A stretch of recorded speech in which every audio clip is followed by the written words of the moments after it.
দুটো খবর। এক হচ্ছে প্রথম আলো খবর দিয়েছে যে ইন্টারকন্টিনেন্টাল, আমাদের ছাত্র নেতাদের যে 5 তারকা হোটেলটি সবচেয়ে পছন্দ, শাহবাগের ইন্টারকন্টিনেন্টাল হোটেল গত 6 মাসে 51 কোটি টাকা লোকসান করেছে।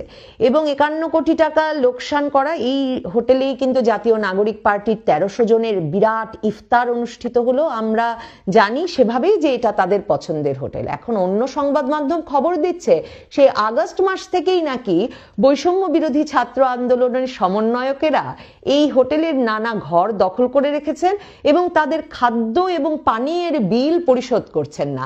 আসিফ মাহমুদ সজীব ভুইয়া আমাদের উপদেষ্টা, তার নামে বরাদ্দ আছে 2 লক্ষ টাকা প্রতি রাতের রুম ভাড়ার একটি রুম।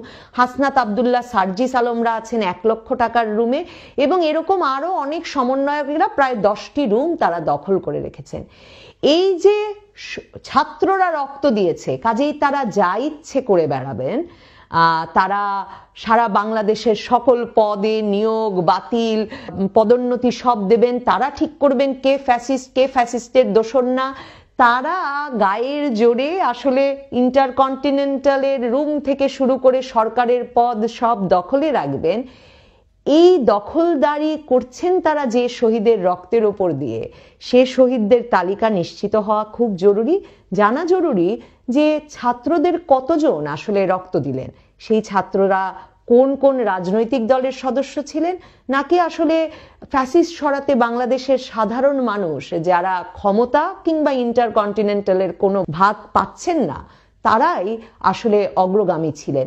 এটা পরিষ্কার না করতেই কি এই ধোঁয়াশা তালিকা নিয়ে, নাকি তালিকার ভেতরে আন্দোলনকারীদের পাশাপাশি বিরাট সংখ্যায় পুলিশ এবং আওয়ামী লীগ নেতাকর্মীদের নাম পাওয়া যাচ্ছে, সে কারণে ধোঁয়াশা এই শহীদদের তালিকা নিয়ে? শহীদদের তালিকাটা পরিষ্কার হওয়া জরুরি।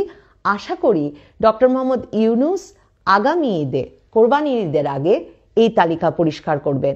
আমার মনে হয় বাংলাদেশের সেই দায় রয়েছে।